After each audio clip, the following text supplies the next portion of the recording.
Howdy there, Isaac here. Attack on Titan is absolutely popping off right now, and besides Tokyo Ghoul, it may be my absolute favorite seinen anime.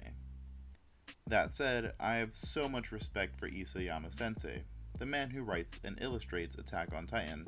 I'm not sure if I can make a what if that would stay true to Isayama's style, or one that is anywhere near comparable to the original, but I still wish to write this story, so I'll do my very best to do it well.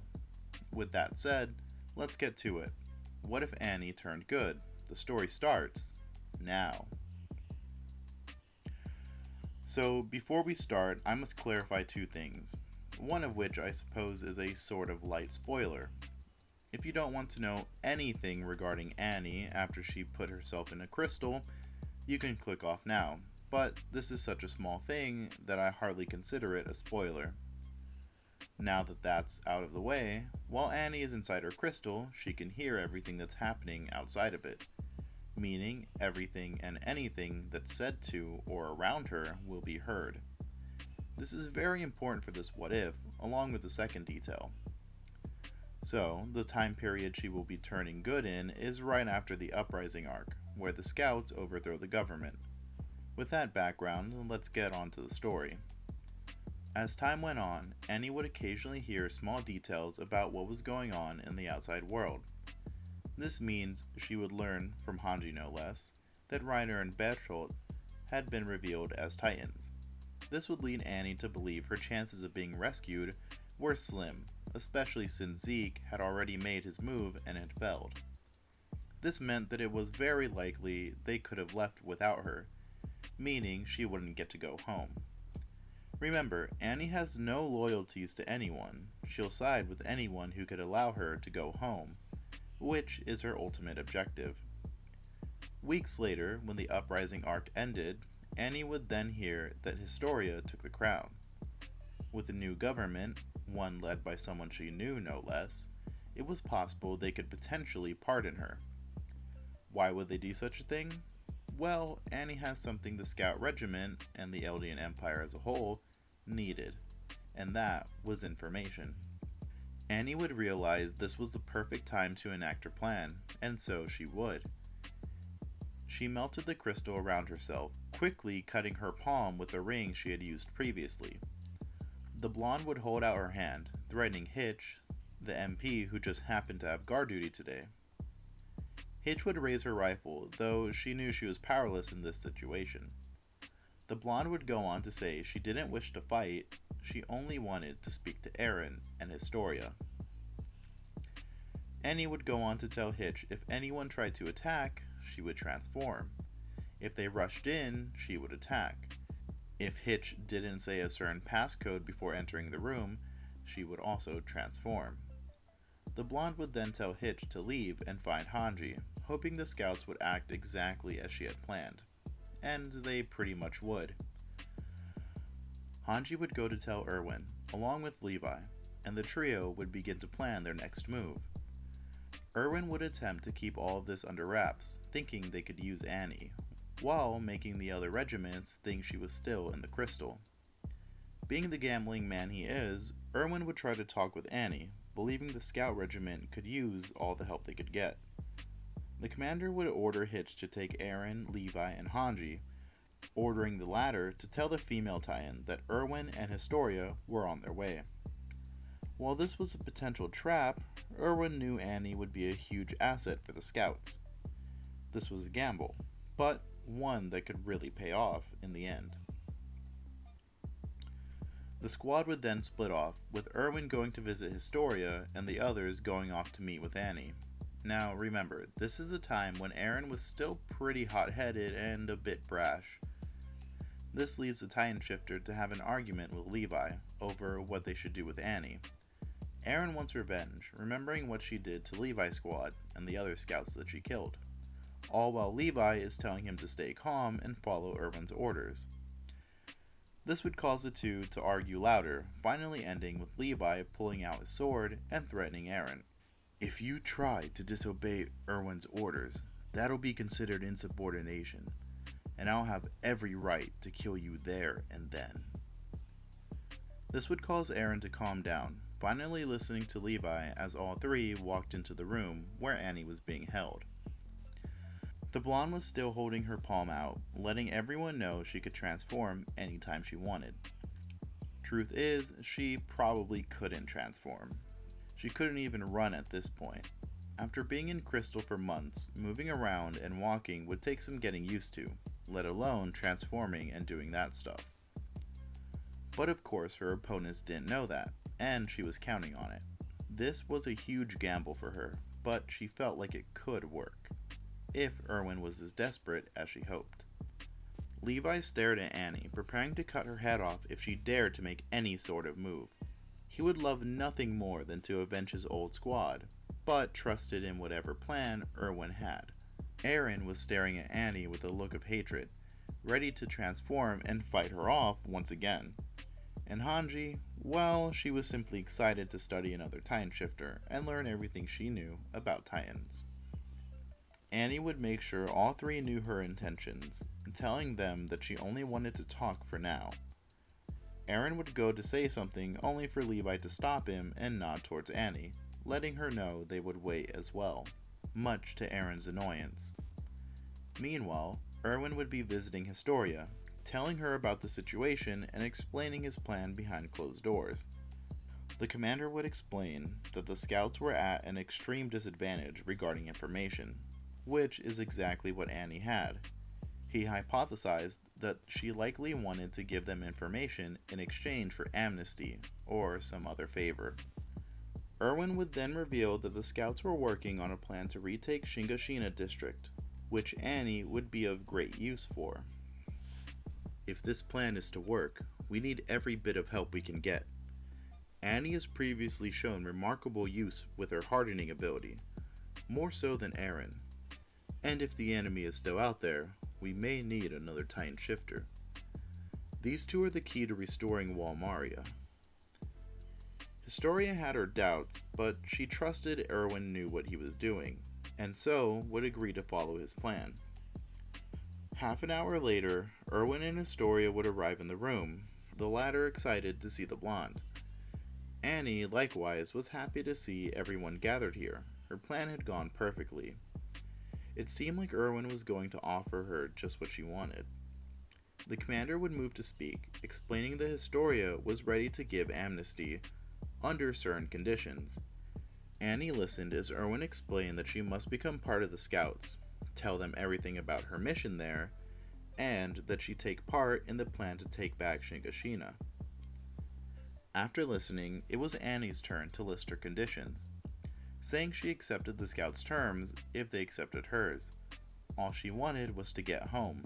If they made that happen, she would fight with them. Erwin would then ask about her home, curious to see if his father was correct all those years ago, which would cause Annie to then explain something, which greatly shocked the people within the room.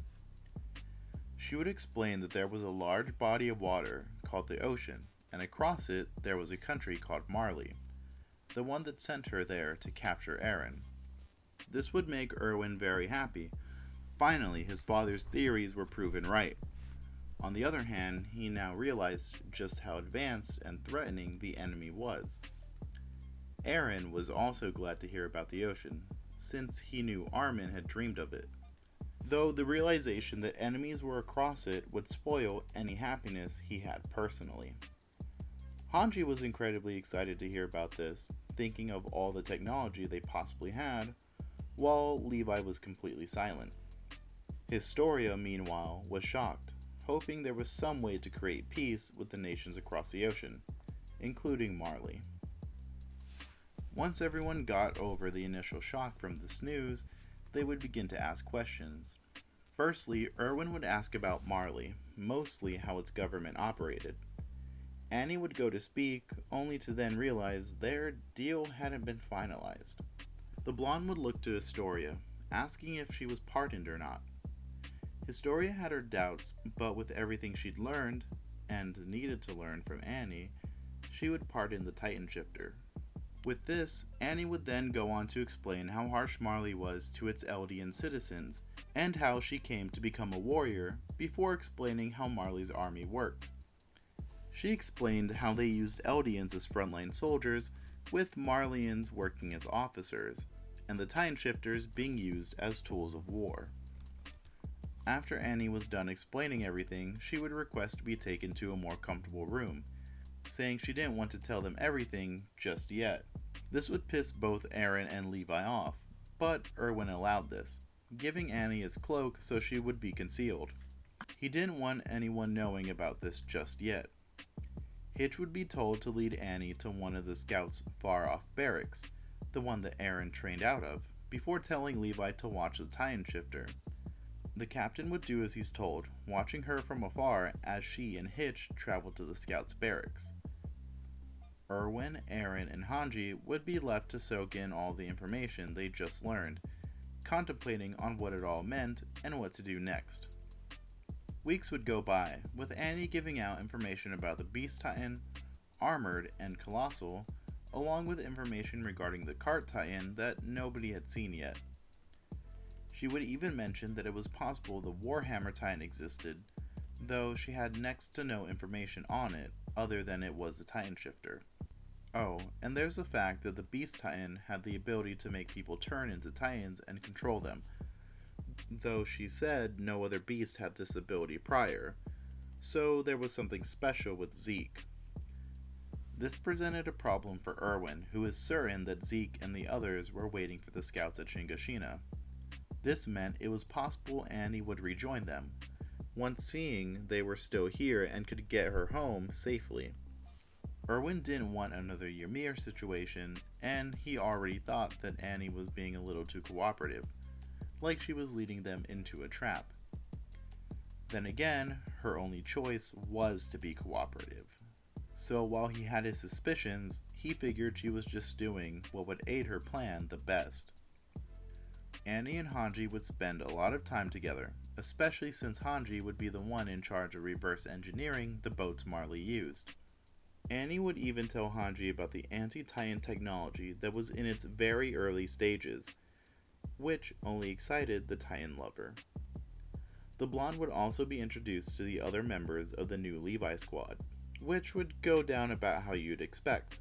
Just about everyone, other than Armin, were absolutely pissed that she was going to join the operation, let alone be allowed to walk around freely.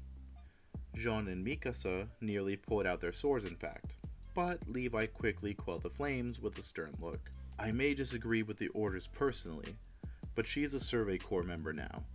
She will be accompanying us to protect Aaron and help plug the walls if he can't. Like it or not, she's an ally now.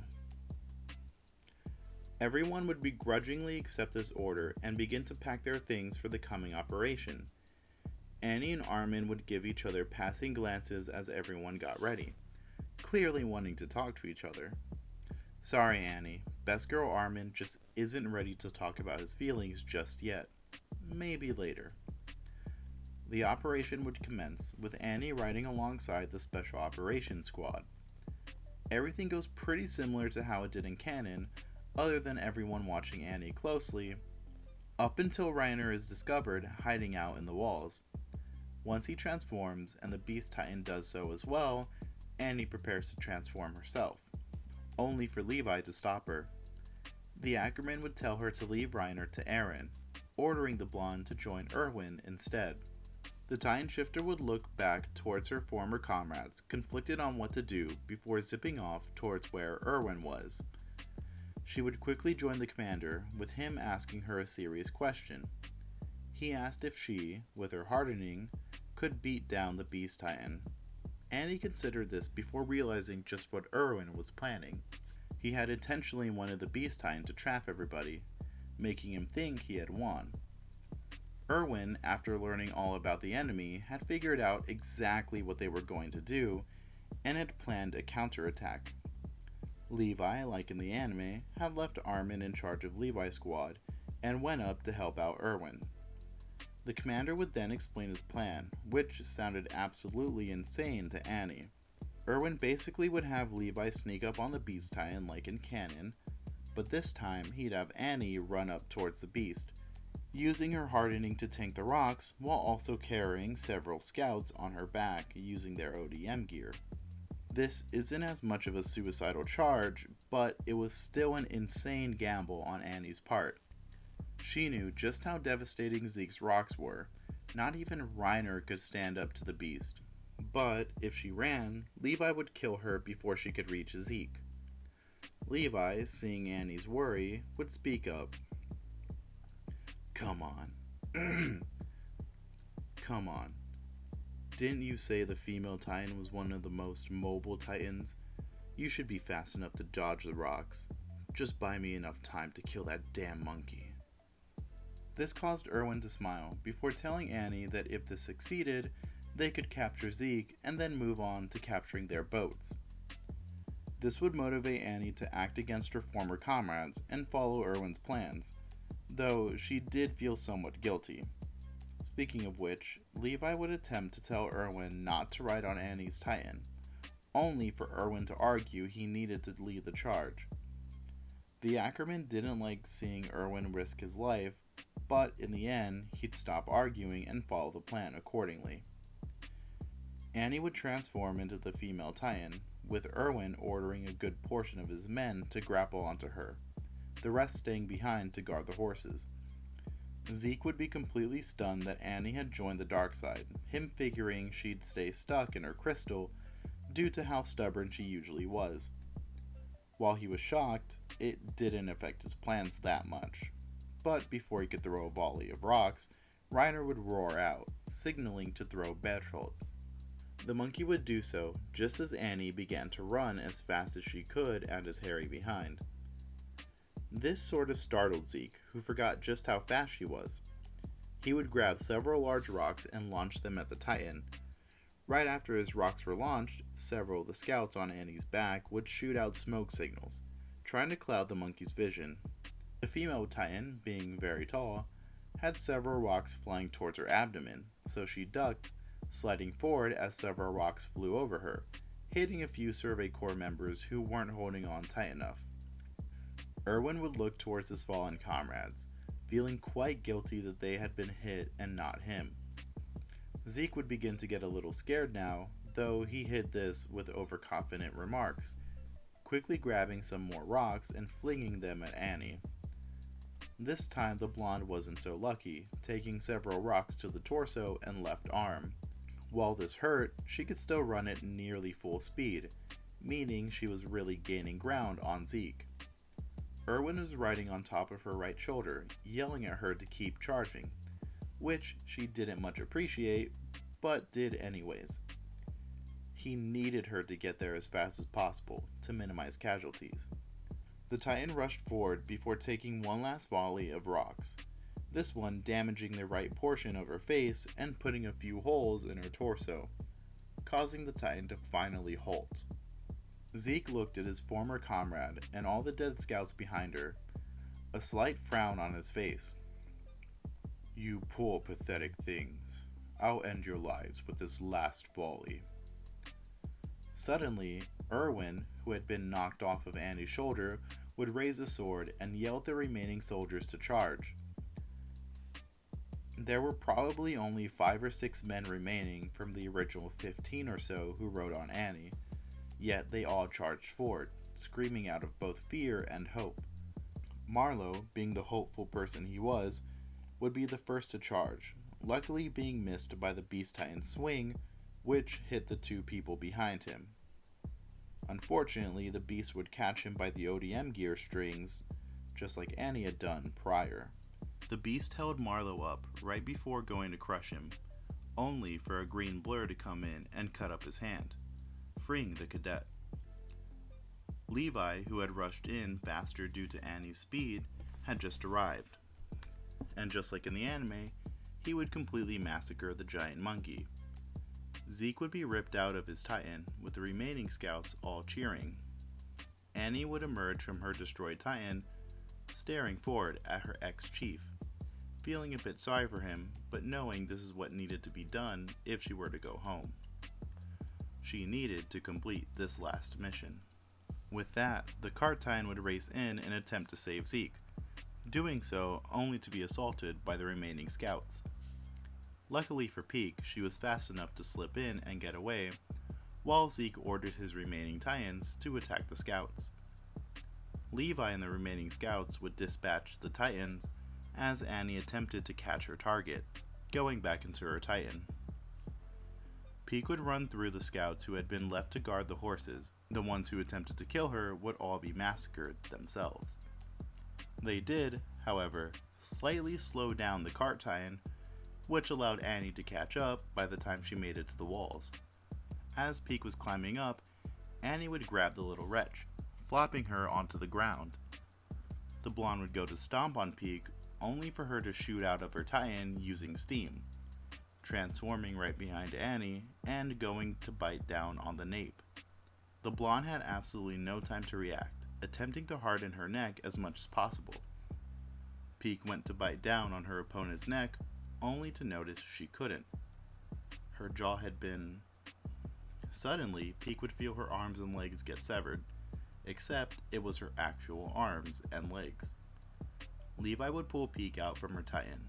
"No more transforming for you." And with this, the Survey Corps win. Like in canon, Bertolt and Reiner were defeated within Shingashina, and Armin was turned into fried chicken. I know, you guys want death and destruction, but honestly, Annie is just the trump card the scouts needed.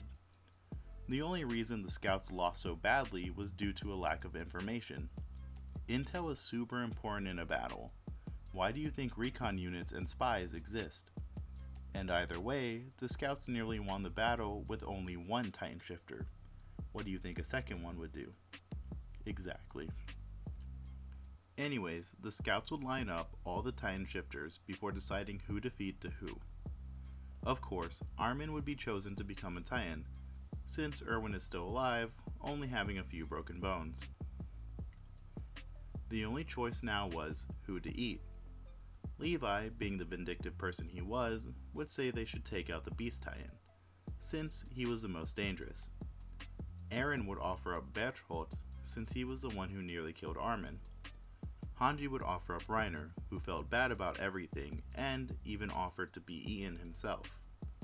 Even Annie would pitch in, saying that they needed to hurry since Zeke could heal himself at any minute. She also just wanted to save Armin as quickly as possible. She just didn't want to admit that.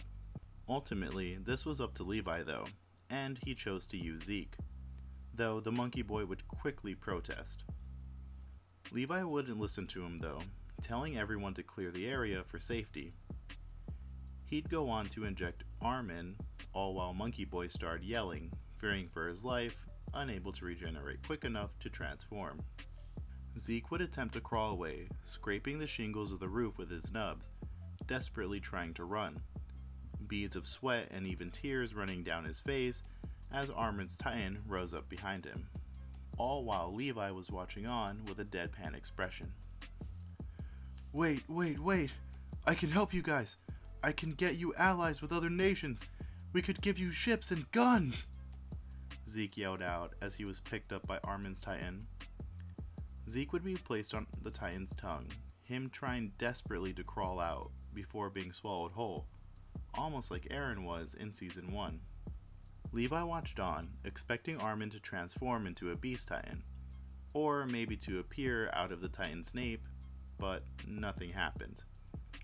The captain would quickly become suspicious, remembering that Annie said Zeke had something special about him. Meanwhile, Zeke would quickly pass out as his lower body was digested, before waking up in a strange land. He saw an incredibly pretty sky, almost as pretty as a clear night sky.